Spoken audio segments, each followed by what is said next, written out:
Thackeray बंधूंमध्ये BMC जागा वाटपाची चर्चा। 15 दिवसांनी उद्धव ठाकरे पुन्हा एकदा शिवतीर्थवर जाणार। मनसेला मुंबई महानगरपालिकेच्या निवडणुकीत 100 जागा सोडायला उद्धव ठाकरे यांचा गट तयार। मनसेच्या गोटातून जय महाराष्ट्रला माहिती।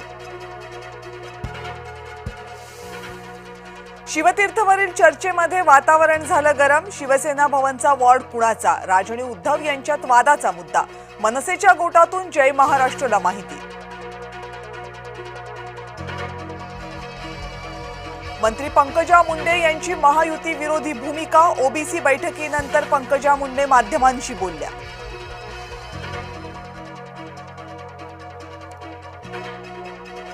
ओबीसी उपसमितीची बैठक संपली। हक्काचा निधी हवाच, ओबीसींची महायुतीकडे मागणी। शासन आदेशाचा दुरुपयोग नको, ओबीसींची मागणी।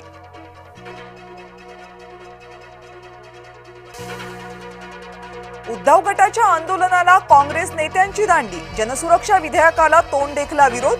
मुंबईतल्या आंदोलनाला काँग्रेसच्या बड्या नेत्यांची अनुपस्थिती। नेपाळच्या तुरुंगातून कैदी पळालेले कैदी भारतामध्ये घुसण्याची शक्यता। भारताची डोकेदुखी वाढली।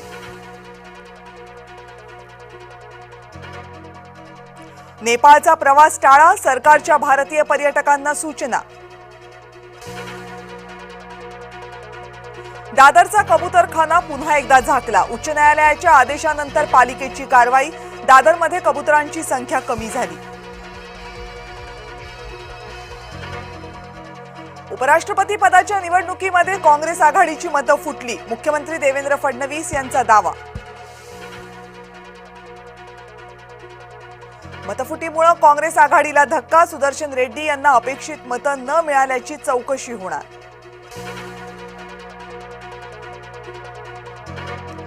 पवारांचं पाप फडणवीसांनी लपवलं। अभ्यासक विजय पांढरे यांचं वक्तव्य।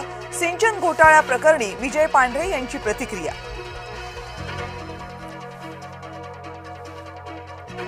मतपत्रिकेच्या निवडणुकीमध्येही आम्हीच जिंकलो बरं। निशिकांत दुबे यांनी राहुल गांधी यांना डिवचलं।